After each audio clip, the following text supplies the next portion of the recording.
Today, I'm going to show you how to quickly get your brand new Pittsburgh jack operational. The first thing you want to do is remove the plastic piece. I used a pair of pliers to remove mine. Okay, loosen this bolt some. Put this in. Make sure it goes in, and then tighten the bolt back. Turn the handle to the left or counterclockwise, then give the jack several pumps. This helps with air bubbles.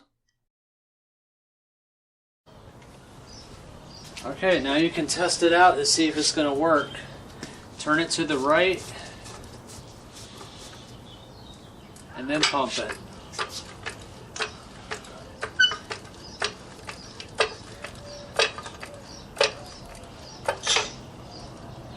Okay, looks good.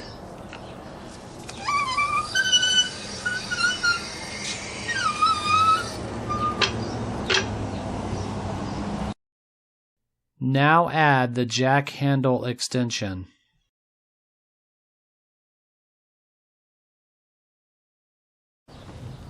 Okay, for the final step, you want to check and see if it actually work on a car. You're going to actually put a load on it.